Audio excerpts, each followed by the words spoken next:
你有冇試過一種情況，明明自己冇惡意，只係想講清楚件事，但人哋聽完之後反而覺得你太強勢，甚至覺得你唔容易相處。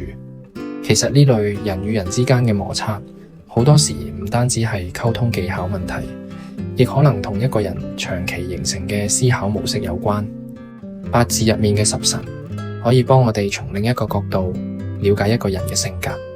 當然，十神唔係用嚟將人簡單分類，更唔代表某個十神出現就一定會形成某種性格。真正分析時，需要配合整體命局、五行生剋制化同埋干支之間嘅互動。十神比較似一套分析工具，幫助我哋理解一個人點樣看待自己、外界同埋人生中遇到嘅各種關係。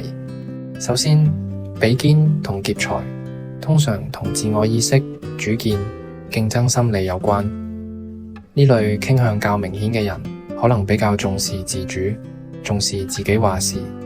好處係做事有推動力，遇到問題時亦可能比較願意承擔。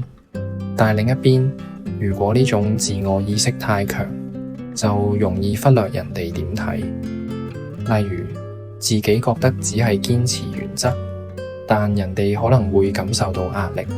食神同傷官通常同表達能力、創意同埋點樣表達自己嘅諗法有關。呢類傾向較強嘅人，可能比較有自己見解，亦容易將內心想法直接表達出嚟。不過，表達能力強唔代表溝通一定順利。有時候，一個人太快講出自己嘅分析，未必有留意對方當下嘅感受，於是就會出現自己明明冇想針對人，但對方聽落會覺得你好有攻擊性嘅情況。正官同七殺則同規則、責任、壓力、應對有關。有人面對環境要求時會傾向維持秩序，有人就會喺挑戰之中尋找突破。呢啲都反映唔同嘅行為模式。正印同偏印就比較關於一個人點樣學習、點樣思考同埋點樣吸收資訊。有啲人習慣透過累積知識建立安全感，有啲人就比較重視自己獨特嘅理解方式。所以睇八字入面嘅十神，重點唔係判斷一個人係點樣嘅人，而係了解自己容易出現咩反應。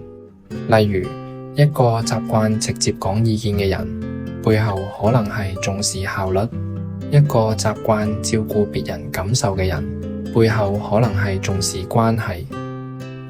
兩種方式本身冇絕對好壞，但如果缺少調節，就可能造成誤會。換個角度睇，性格傾向就好似一種慣性。當一個人未察覺自己嘅慣性，就容易重複同一類問題。有人遇到衝突時，第一反應係解釋自己；有人第一時間係保護關係，亦有人會先分析問題。呢啲反應，某程度上反映一個人第一時間最重視啲咩。真正有價值嘅命理分析，唔係幫人貼標籤，而係俾人一個了解自己嘅方法。當你知道自己容易過度重視邊一方面，就可以慢慢改變。例如，表達能力強嘅人可以練習多聽一步，重視規則嘅人可以嘗試理解不同角度，習慣自己判斷嘅人都可以留意下同其他人合作嘅方式。講到呢度，十神真正想帶出嘅唔係一個固定答案，而係一種認識自己嘅方式。性格傾向可以影響選擇，但唔代表限制人生。當一個人理解自己嘅模式，再配合實際經驗，慢慢修改，原本嘅特質亦可以成為成長方向。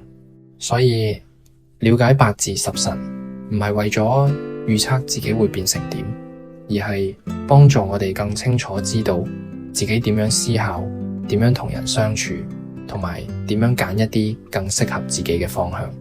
如果你鍾意呢類用八字、風水、奇門去了解自己，同埋睇人生唔同面向嘅內容，歡迎訂閱頻道。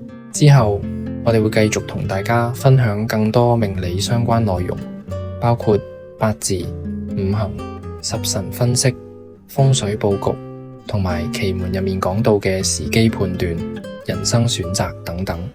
如果今集內容對你有啟發，歡迎留言同我哋分享你嘅睇法，訂閱同我哋一齊了解八字、風水、奇門背後更多有意思嘅內容。